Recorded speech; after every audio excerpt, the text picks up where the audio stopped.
Existem algumas questões de dívida pública que sempre aparecem, assim, como questões gerais, questões um pouco mais colaterais, que eu queria abordar aqui. Primeiro que deixar claro que aquela exposição sobre dívida pública, ela tem em mente uma perspectiva da teoria econômica convencional, não é? Ou seja, a ideia de que é preciso estabilizar a dívida pública e que isso seria um dos principais objetivos de política econômica. Então, eu queria abordar outras questões aqui e também outras visões de forma um pouco mais rápida, tá? Então, eu queria abordar a renegociação da dívida dos estados, que é um ponto colateral, mas que é importante, a questão da auditoria cidadã da dívida, dar uma olhada nos dados do FMI e falar um pouco sobre a teoria monetária moderna, MMT. Bom, então, assim, só para a gente falar um pouco da dívida estadual, das dívidas estaduais, né? Houve uma repactuação na década de 90, 96, 97, das dívidas dos estados, que isso foi um processo que é, digamos assim, uma continuidade da implementação do Plano Real e da estabilização de preços no Brasil. Antes, os estados e mesmo municípios emitiam títulos com taxas de juros, é claro, mais elevadas do que a União, né? Então, isso implicava em um certo descontrole porque títulos públicos né, política monetária, não é? Também, quer dizer, então existe uma conexão aqui entre política monetária e política fiscal, principalmente através da dívida pública, não é? Então, títulos públicos é política monetária, né? Ela interfere na quantidade de moeda em circulação, etc., tá? No nível de taxa de juros da economia, que é organizado pelo Banco Central, enfim. Então, na ideia de unificar a política monetária, também houve uma unificação da emissão de títulos públicos no Brasil, tá? E não apenas isso, a própria lei de responsabilidade fiscal e os acordos que o Brasil fez com o FMI iam no sentido de restrição de gastos públicos, tá? Então, dentro dessa ideia, houve então uma federalização da dívida dos estados, e os estados e municípios também passaram a dever para a União. Tá? No caso do Rio Grande do Sul, que eu vou falar um pouco mais, houve também, o estado do Rio Grande do Sul é o estado mais endividado da federação, mas também são endividados Rio de Janeiro, Minas Gerais e São Paulo. Não é? Então, havia uma ideia também de reduzir a relação dívida sobre a receita dos estados. Tá? Bom, esse acordo também possibilitava os estados de emitir novas dívidas, a não ser que fosse estabelecido uma autorização, né, do Senado e do Congresso Nacional, enfim, uma autorização federal, tá, para endividamento. Sobretudo quando tivesse com endividamento acima da lei de responsabilidade fiscal, que é 200% da receita corrente líquida. Tá? Então foi estabelecido um novo contrato de 30 anos, com juros de 6% ao ano, mais IGPDI. E o Estado pagaria, então, 13% da receita corrente líquida. Bom, depois eu vou falar mais sobre o Rio Grande do Sul, né? Então eu vou deixar, assim, para aprofundar essa discussão aqui do Rio Grande do Sul, para outro vídeo, tá? Sobre o Rio Grande do Sul. Mas, no caso do Rio Grande do Sul, especificamente, né, o Rio Grande do Sul sempre pagou os 13% lá, até pouco tempo atrás, como parou de pagar, né? E mesmo assim a dívida continuava aumentando, né? Então, esse contrato aqui, teve alguns problemas, né? Um dos problemas foi o seguinte: 6% de juro real, né? Na época, parecia um baita negócio, porque a taxa de juros estava em 40%. Porém, hoje nós temos uma taxa de juros bem mais baixa, em termos nominais. E era juro real de 6%, porque era mais o GPDI, que é um índice de preços. E também, outro problema que existe, que o IGPDI, ele é um índice de preços que tem uma grande influência cambial. Ou seja, muda a taxa de câmbio, o IGPDI altera, que é um problema que existe em alguns índices de preço, como o próprio IGPM também, o chamado preço do aluguel, que é indexado pelo GTPM, sabe-se lá por quê, não é? Mas o IGPM ele tem uma grande influência da taxa de câmbio, ou seja, quando o Brasil desvaloriza a moeda, quando o real se desvaloriza, o IGPDI e o IGPM acabam tendo um impacto muito grande. E houve duas grandes desvalorizações aqui, né? Que foi uma em 99, logo a seguir do contrato, uma em 2002 e mais recentemente também uma em 2015, mas o contexto já tinha mudado. E agora também em 2020, não é? Então, assim, toda vez que desvalorizava a moeda nacional, eu tinha um aumento da dívida dos estados, né? Então, é isso que eu queria falar. Aqui é o endividamento da dívida do estado do Rio Grande do Sul, que é mais uma bestialidade que falam, né? De que o Rio Grande do Sul tem uma dívida alta porque gastou muito sempre e tal, etc, né? Bom, isso não é exatamente verdadeiro, porque aqui na década de 90 houve uma grande elevação, aqui está deflacionado, né? Justamente pelo GPDI, houve uma grande elevação, né, da dívida do estado do Rio Grande do Sul, que dobrou, certo? Na década de 90 ali, muito impactado pela política monetária e pela política cambial, que é algo que o estado não tem controle. Então, a própria política econômica, como vimos, né, altera o endividamento. Não é meramente, o estado gastou muito, então agora tem que pagar. Isso é uma tolice, né? Mais uma que é repetida, né, sempre, né? Mas na verdade a própria política econômica afeta muito, né, a dívida, tá? Então no caso aqui, desvalorização da moeda nacional, que aconteceu várias vezes, impactava a dívida do Estado, né? Assim como impacta também a dívida federal. Só que a União ela tem mais ferramentais de política econômica que os estados não têm, ainda mais quando eles deixaram de emitir títulos, tá certo? Então, assim, aí tem vários outros problemas derivados que eu não vou aprofundar aqui, mas eu só queria tratar rapidamente assim sobre essa questão da dívida dos estados, tá? Bom, outra questão, auditoria cidadã da dívida. Bom, esse é um debate assim que está sempre presente, né? Mesmo alunos perguntam sempre sobre isso, na imprensa, na internet, está sempre essa questão, né? E assim, eu preciso dizer de que, primeiro, assim, a gente não precisa fazer uma auditoria da dívida, tá certo? Não precisa. Por quê? Porque a auditoria da dívida existe uma grande mácula, uma coisa escondida, né? Uma coisa que ninguém sabe, que ninguém vê. Bom, a dívida pública brasileira ela é extremamente transparente, tá? Eu vou mostrar aqui, né? Acredito que esteja que vai, deixa eu ver aqui, vou só me certificar de que vai aparecer para todos, né? A dívida pública brasileira é transparente, né? Tem aqui o Tesouro, né? O site do Tesouro Nacional, relatório mensal da dívida. Basta entrar aqui, tá para download, tá? Vai ter lá para quem que o Estado deve, quanto emitiu, qual é a taxa de juros, né? Se são nacionais, se são internacionais, se são estrangeiros, se são residentes, se são bancos, são instituições financeiras, quanto, enfim, e tem para todos os meses, né? E mesmo as compromissadas também são bastante transparentes. O Banco Central tem relatórios, enfim, a gente não precisa, né? Porque se a gente faz uma auditoria, parece que a gente vai dar um calote. E não tem coisa pior do que dar um calote da dívida, tá certo? Dar um calote numa situação extrema. Dar um calote da dívida, isso tem um impacto econômico impensável. É porque tem fuga de capitais, né? Os bancos ficam desconfiados, isso faz elevar a taxa de juros, o país perde credibilidade, então é furada, tá certo? E além disso, o crédito que nós temos, a dívida pública, é crédito privado, tá certo? Para quem que o Estado deve? O Estado deve para famílias, para empresas e para estrangeiros também, né? Então, com quem que está essa dívida? Está com as pessoas, que você que coloca lá o seu dinheirinho no banco, uma parte disso vai para títulos da dívida pública, tá certo? Se a pessoa vai lá, coloca um dinheirinho no banco, o banco, em parte disso, ele compra títulos da dívida pública. Então, é o dinheiro de todo mundo aqui, da classe média, tá certo?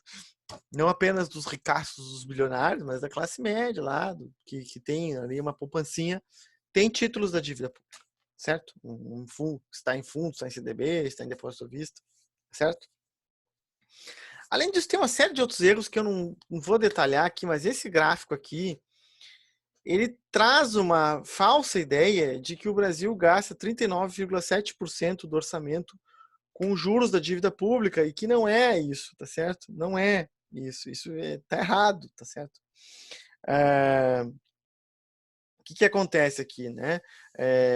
No orçamento público, tem um vídeo lá só sobre orçamento público, mas entra os títulos, o fluxo de caixa, né? Da União, no caso. Então, toda a rolagem da dívida, tanto compras de novos títulos como aquisição, como o pagamento de antigos, eles aparecem no orçamento. Então, esse dívida pública que está aqui em roxo é débitos e créditos, é pagamento de dívida passada e compra de novos títulos. Então, o orçamento, a execução orçamentária, que é da onde sai esse gráfico aqui, né, ele não é muito preciso para olhar o endividamento, porque no endividamento tem fluxos que são diários. Todos os dias a União compra e vende títulos, diariamente, todos os dias, de Banco Central também. Né? E isso tem que estar no orçamento anual. Então, só para deixar bem claro, né? Se a União vai pagar um título de R$100 hoje, né? Só que ela não tem esse dinheiro, ela vai pegar emprestado R$100, né? de outro sujeito lá para pagar esse título antigo, isso vai aparecer no orçamento como 200, né? Que é a compra e a venda. Né? Mas tem que olhar o quê? É os juros, tá certo? E os juros reais, deflacionários, que no Brasil é alto. Então, assim, a gente tem que depurar um pouco esse debate. Existem problemas na política monetária, tradicionalmente no Brasil, historicamente sim, né? Porque o Brasil tem uma taxa de juros muito alta. Aí é que está a questão. Então é aí que a gente tem que ver. Por que a taxa de juros no Brasil é tão alta? É porque o Brasil tem um histórico de calote. Bom, tu vê, né? Histórico de calote não dá certo. Mas o Brasil tem, de fato, um histórico de calote. Mas o último calote que o Brasil deu foi na década de 80. Né? E mesmo assim, depois acabou liquidando. Não foi um calote pleno. Então, assim, né? Já faz 40 anos. Né?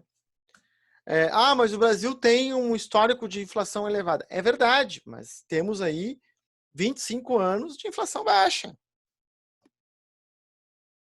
Mas o Brasil tem um elevado déficit público. Bom, tem vários países, vou entrar depois nessa questão, que tem déficit público maior do que o Brasil e tem taxa de juro menor. Mas o Brasil... Por que então, né? Por que a taxa de juros do Brasil é tão alta? Essa é a questão. Né? Agora, nos anos recentes, está momentaneamente mais baixa, mas esse não é o nosso histórico. Por que é tão alto? É uma questão complexa aí, né? Mas eu tenho alguns palpites, né? Porque a concentração bancária no Brasil é gigantesca. Tem poucos bancos que dominam o crédito bancário, né? São 5, tá certo? Então é absurda essa concentração bancária e o poder que as finanças públicas, que o setor financeiro tem sobre a política monetária. Tá lá o vídeo lá que eu vou botar no fim sobre a financiarização, né? Que no Brasil é elevadíssima a pauta do setor financeiro sobre política econômica. Então, o Brasil é um caso à parte, né? Como esse gráfico mostra aí, né? Que o nível de endividamento do Brasil não é dos mais altos, já vimos, e a taxa de juros é absurda. Né, no comparativo internacional, muito embora momentaneamente seja mais baixo, mas, enfim. Então, essa é outra discussão aí, que é um pouco mais relevante. Por que a taxa de juros no Brasil é tão alta? Bom, antes de entrar na MMT, eu queria mostrar aqui o último relatório do FMI, tá? Que o FMI tem mudado muito sua visão, tá? Não apenas o FMI. O FMI, né, é a ponta de lança aí do liberalismo, né, desde já há algumas décadas, tá certo? Então, nos últimos relatórios do FMI, eles têm alterado muito a sua visão. né, tem apontado coisas bem diferentes. É interessante ler os últimos relatórios do FMI. Eles já vinham falando que tem um texto lá que é neoliberalismo oversold, né, que as políticas do neoliberalismo, que era privatização, redução do Estado enfim, várias outras, não estavam obtendo os resultados esperados, certo? Então, eles já deviam defendendo investimento em educação, em saúde e transferência de renda, né? Política de renda básica, universal. Né?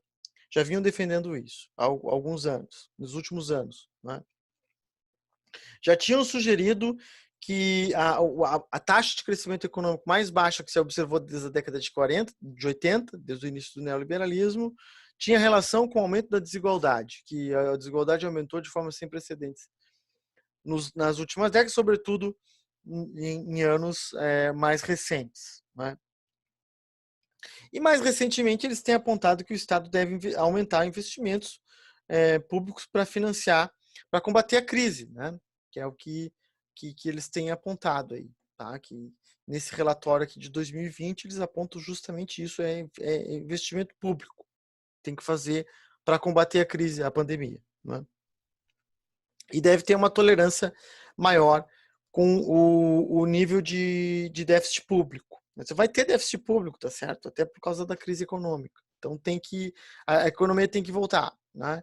E aí, já alguns textos que já tinha tratado em outras oportunidades, mas enfim, vários autores já tinham a ideia convencional é qual? Né? De que a política monetária deve ser estabilizadora e a política fiscal deve ser neutra. Ou seja, a política fiscal buscar o equilíbrio e a política monetária expansionista em momentos de crise. O que aconteceu no pós-2008? Expansão monetária de forma extremamente volumosa e a economia não cresceu mais, tá certo? Então, não deu resultado, ponto. Né? Não aconteceu o que se esperava, enfim. Né? Bom, FMI, mesmo autores, vários autores aí têm apontado isso, né? Que aquilo que se esperava não tem acontecido, tá? Então, o que vai acontecer aqui? Vai ter um aumento de endividamento, tá? Dos países, no geral, certo? Aqui já vem aumentando o endividamento dos países, tá? Aqui dos países emergentes e também dos países avançados, né? Um crescimento do nível de dívida, isso vai acontecer com o Brasil também, tá? Dado, né? Vai acontecer, certo? E um crescimento total do débito aí privado e do débito total, né? Tem crescido, tá certo? Isso que mostra aí este gráfico aqui, tá? Bom, essa é a tendência, né? Vai ter déficit público assim de forma generalizada aqui, o déficit público com previsão aqui de 2020 para frente, desde 2012, né? Até 2019, dados observados, e previsões de 2020 para frente. Tá? Então, um crescimento aqui muito grande do déficit de forma geral. Né? Estados Unidos, tá certo? Aqui 14% em 2020, né? Brasil em torno de 16%, déficit nominal. A zona do euro aqui, não, os Estados Unidos é 18, né? Zona do euro 10, tá certo? Alemanha 8, Itália 13, Espanha 14, etc. Tá? E isso vai se prolongar aqui, déficits nos próximos anos, isso imaginando que a economia volte a crescer, tá? Que, sinceramente, mas tá, né? Não vou entrar nem nessa questão. Então, déficit expressivo é o que vai acontecer nos próximos anos, né? Isso está dado, certo?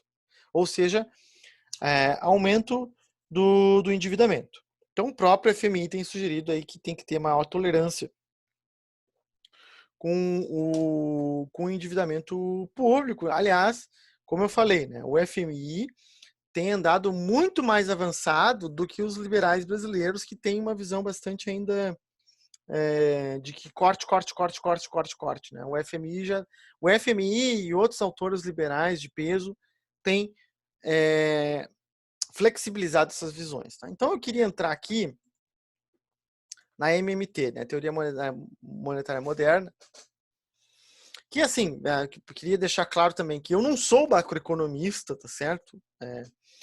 Não é minha área de formação e que a MMT eu conheço en passant, né? É algo que tem crescido muito e que trata sobre dívida pública, então eu resolvi falar um pouco aqui sobre a MMT, que não é o meu chão, digamos assim, tá? Então, assim, eles defendem, eles têm uma visão bem mais crítica, já é uma visão antiga, né, na verdade, só que pós 2008, devido a esses fatores que eu falei, né, e as críticas que têm surgido, eles cresceram muito, né, estão ganhando espaço no debate público nos Estados Unidos e no Brasil também, tá? Que é uma visão outra, quer dizer, toda aquela visão que eu falei sobre dívida pública é uma visão convencional, de que a dívida pública é algo que deve se evitar, tá? Bom, a MMT tem uma visão diferente, né? As finanças públicas não devem buscar o equilíbrio, elas devem buscar, né, devem ser funcionais, devem buscar o quê? Crescimento e emprego, devem, né, priorizar a melhoria de vida das pessoas. O que adianta ter o déficit, reduzir a dívida e as pessoas estarem desempregadas, sem emprego, economia no marasmo, como tem sido, aliás, nos últimos anos, né? Então, assim, alguns pressupostos que são interessantes, alguns pontos que são interessantes que a MMT levanta. Primeiro, não existe possibilidade de insolvência de um país na própria moeda. O Estado não quebra na própria moeda, né? O Brasil não quebra em reais. Isso não existe, porque quem emite reais é o Estado brasileiro, né? Então não tem como ele quebrar em reais. Isso aí é uma obviedade, né, que precisa ser repetida, porque sempre se falava aí, né, no debate, não, o Estado faliu, né? O Brasil quebrou, né? O Brasil está quebrado, né? Não tem mais dinheiro, disse Paulo Guedes, né? Isso é mentira, ponto, né? Falso. Isso está errado. É mentira. Mentira. Fake news, né? O Brasil não está quebrado, né? E não acabou o dinheiro, certo? Tá aí a prova o que aconteceu depois da pandemia, não é? Que foi a emissão de títulos e tal, e aumento do endividamento do déficit público. Portanto, tinha dinheiro sim, tá? Um país quebra em outra moeda, né? Quando ele não consegue... O que é quebrar? É não conseguir pagar suas contas. O Brasil não consegue pagar suas contas em moeda nacional, isso é um absurdo, claro que sim, né? Ele quebra em moeda estrangeira, que aconteceu várias vezes com o Brasil. A última vez foi em 2002, né? Em 2001 também, em 98, 99. Várias vezes o Brasil quebrou, mas a última vez foi em 2002, já faz quase 20 anos. Tá? O que aconteceu no mundo pós 2008? O que o Lara Rezende lá chama de a crise da teoria econômica convencional. Né? Então, vários autores aí, o próprio enfim, vários autores, né? Agora me esqueci o Blanchard, né? E vários outros tratam dessa questão. Né? Pós 2008, então, qual é a ideia convencional? Né? De que déficit público deve ser evitado porque déficit público gera inflação. Né? E déficit público faz aumentar a taxa de juros. Né? O que aconteceu pós 2008? Os juros caíram e a dívida pública aumentou. Então, o crescimento da dívida pública foi algo que aconteceu de forma generalizada, né, em vários países, e o nível de taxa de juros no mundo caiu. Né, se esperando que isso fosse ter resultados sobre a dinâmica econômica, e não teve, tá certo? Não teve. Mais do que isso, foram feitas políticas monetárias fortemente expansionistas, né, foram injetados 15 trilhões de dólares na economia mundial pelos principais bancos centrais e se esperava que houvesse uma elevação de preços. Isso não aconteceu, tá certo? Não aconteceu, tá?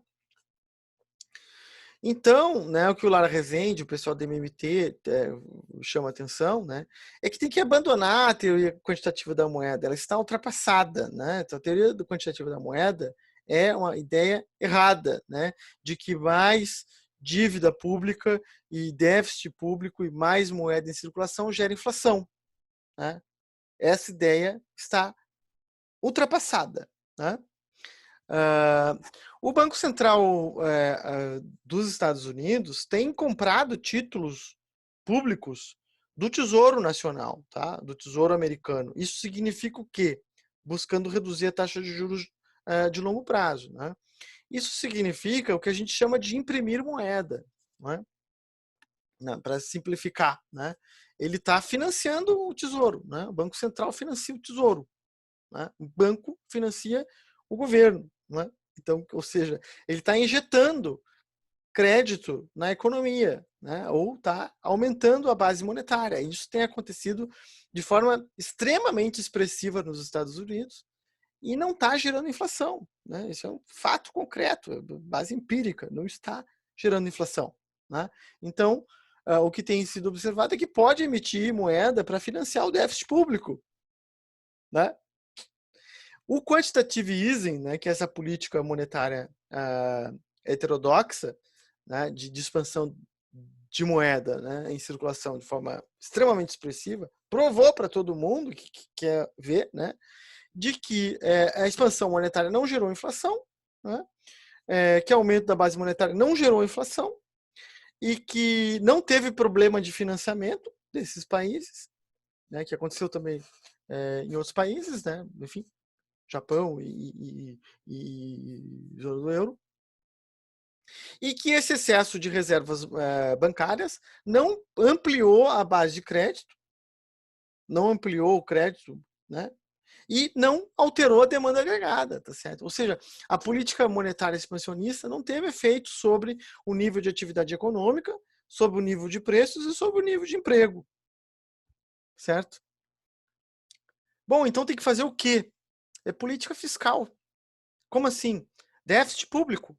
Tá, mas e a dívida? A dívida não é um problema, é isso que eles estão falando aqui, né?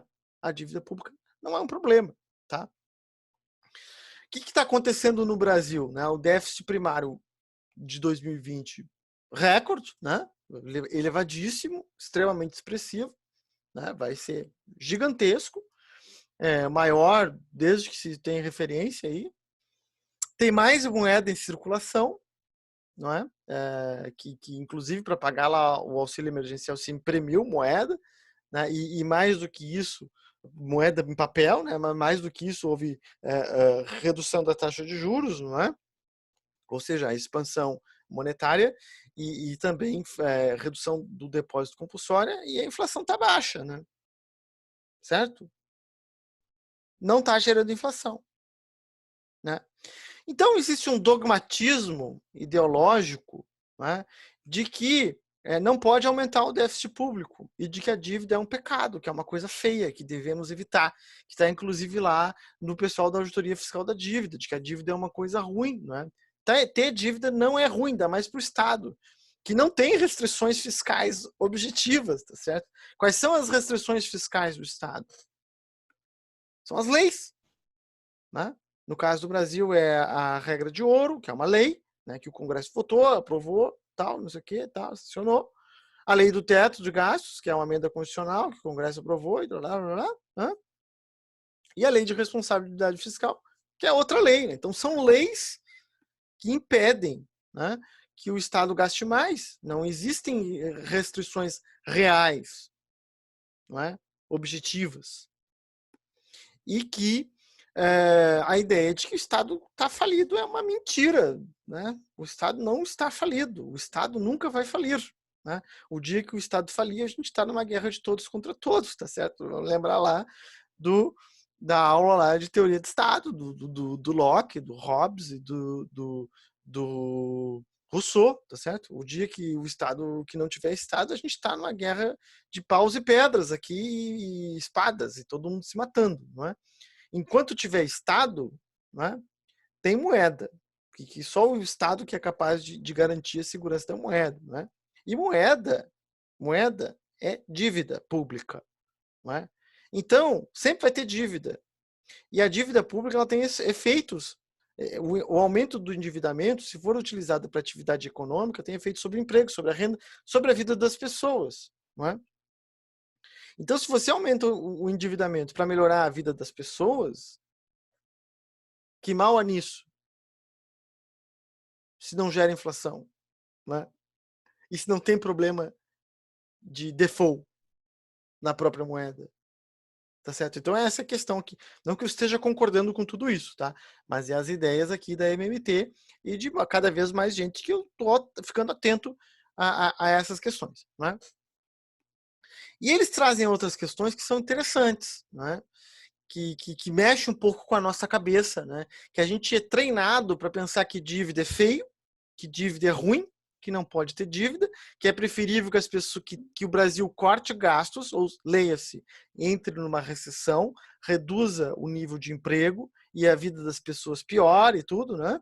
Aumente a pobreza, etc, etc, para que não tenha um endividamento elevado, né? E mais do que isso, a própria recessão aumenta a dívida. Então, quando tem recessão, como está tendo, como teve em 2015 e 2016, aumenta a dívida. Que nem aquela mentira, né? Que falavam de que em 2015 e 2016 tinha um excesso de gasto. Era mentira, era falso. O PIB estava caindo, a receita fiscal, portanto, tributos caindo. Isso fez aumentar o déficit, isso fez aumentar a dívida, tá certo? Automaticamente. E a relação de endividamento é uma relação, dívida sobre PIB. Caiu o PIB, aumentou o endividamento. Então, uma recessão gera aumento da dívida. Ponto. Né? Se vai ter uma recessão e vai ter aumento da dívida, vamos logo financiar um crédito aqui para aumentar o investimento público e gerar crescimento econômico, e emprego e renda e melhorar a vida das pessoas, já que o endividamento crescente está dado, vai acontecer, não é? Tá, isso é um ponto que os keynesianos já dizem isso há, né, décadas, tá? Mas mais do que isso, né? Só que a novidade é que tem vários autores convencionais que estão começando a concordar com isso. Né? Outra questão que a MMT fala aqui, né? O governo não precisa tributar para gastar. Né? Essa é uma ideia falsa que a gente tem de que o governo é como um caixa de uma família, né? Aquela ideia falsa, né? O governo não é uma família. Né? O governo não funciona como uma família, o governo não é uma empresa. O governo emite moeda, tem Banco Central, a taxa de juros influencia o nível de renda, ele determina o nível de taxa de juros de curto prazo, né? Ele emite a moeda, ele tributa, né? Enfim, todos devem para ele, né? Porque ele impõe impostos, então o Estado não é uma família, o Estado não é uma empresa. Né? Portanto, o Estado ele não precisa tributar para gastar. Ele não precisa ter recursos para gastar. Ele pode simplesmente... O que é a moeda hoje em dia? É um número, tá certo? É um dígito virtual que o Banco Central pode apertar um botãozinho e aparecer 1 milhão lá na conta do Tesouro, que é um número. Né? É só um número digital. Esse número pode ser utilizado para transferências interbancárias, que são números. A moeda é cada vez mais um número, uma nota lá. Só fulano deve para fulano, Beltrano deve para fulano. O dinheiro está nos bancos, né? Em grosso, tá certo? Não existe papel moeda para todo o dinheiro em circulação, né? Todo mundo sabe disso. Então, o dinheiro é um número, é um dígito. É 1000000, tá lá, tá?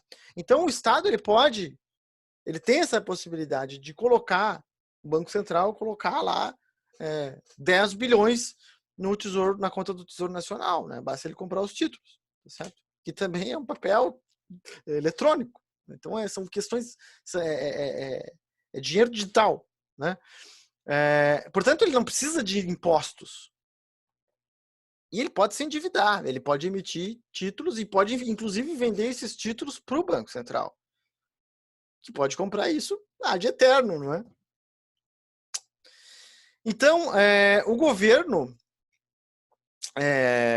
o gasto do governo, o governo gastar, uma coisa que eu sempre falo, PIB é consumo, mais gastos do governo, mais investimento, mais exportação, menos importação.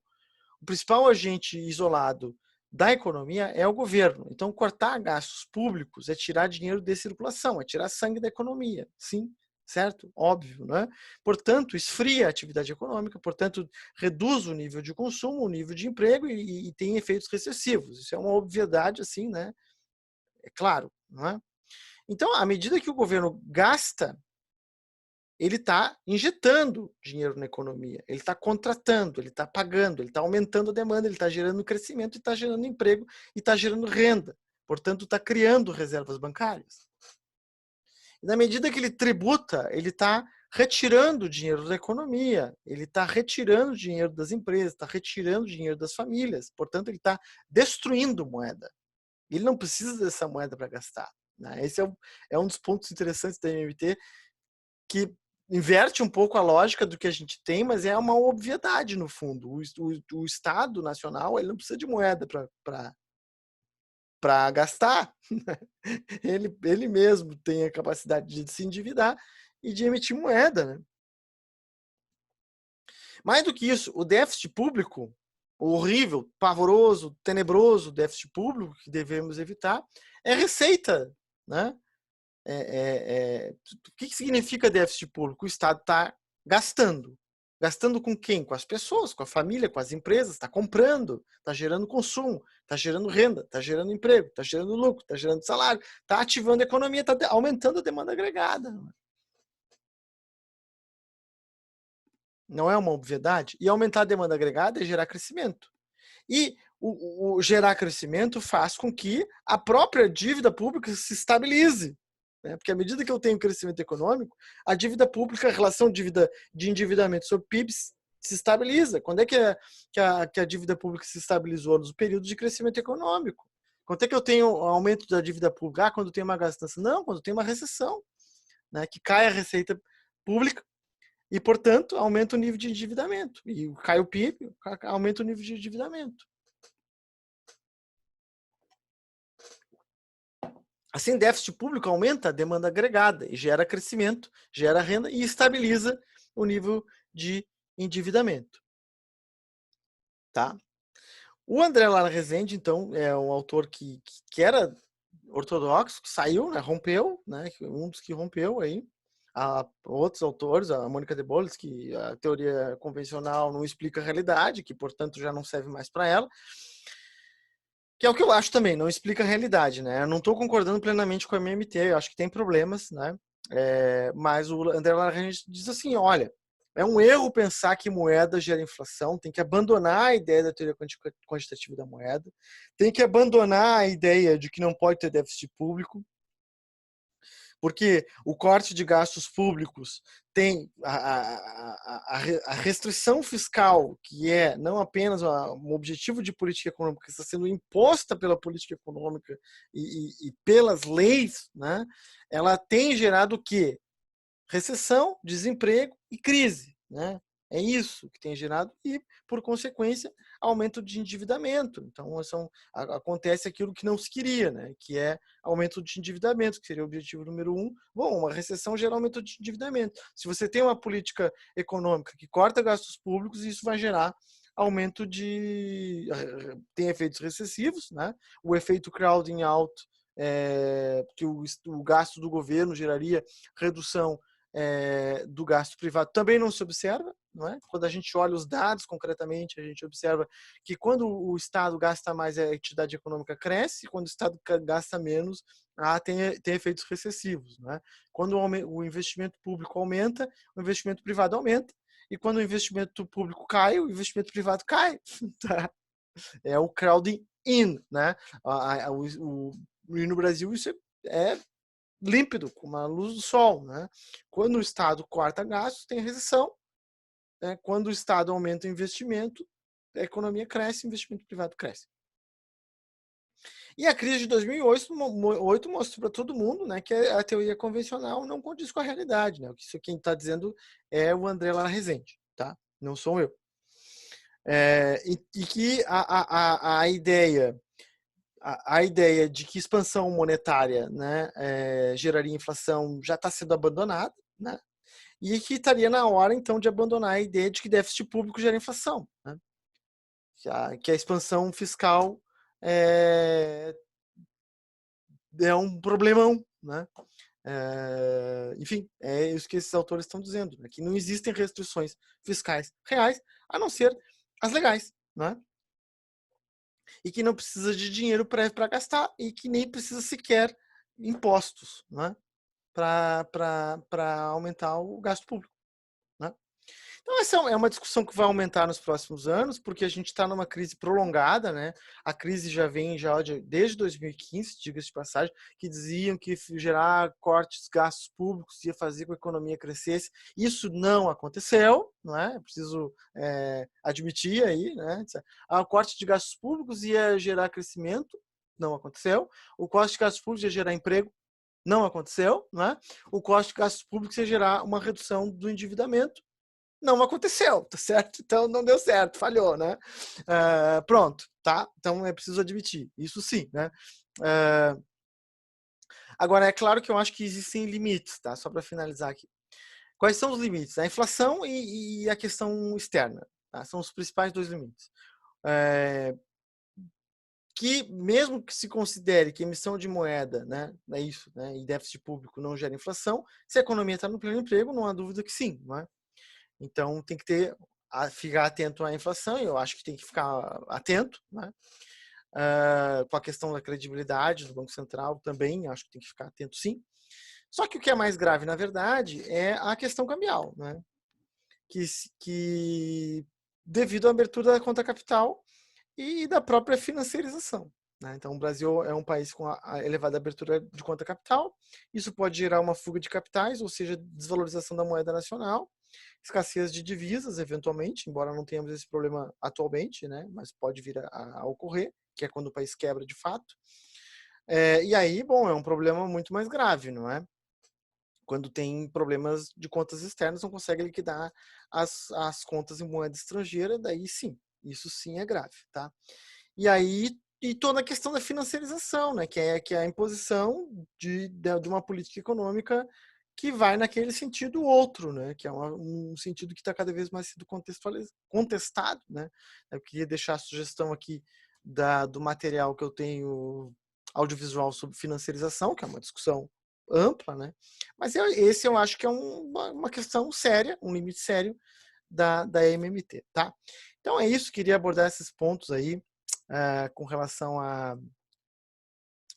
a pontos assim colaterais de dívida pública, né? Só sugerir então aqui, o pessoal da MMT está crescendo bastante, né? Tem esse blog MMT Brasil, Teoria Monetária Moderna, que tem vários textos, inclusive de vários autores aí que tratam dessa discussão, né? Eu não sou adepto da MMT, né? Até porque não sou macroeconomista, como eu chamei a atenção no início, mas tenho ficado atento aí ao que eles têm dito. Acho que eles têm bons pontos pro debate e que precisa se chacoalhar aí, tá certo? Porque, afinal de contas, a teoria econômica convencional está mostrando suas falhas, está mostrando seus limites, e é preciso ter respostas novas e mais criatividade aí para essas discussões. Inclusive, o próprio FMI, organismos multilaterais e autores convencionais têm mostrado isso, tá? Então, é isso aí, pessoal. Valeu, obrigado, até a próxima.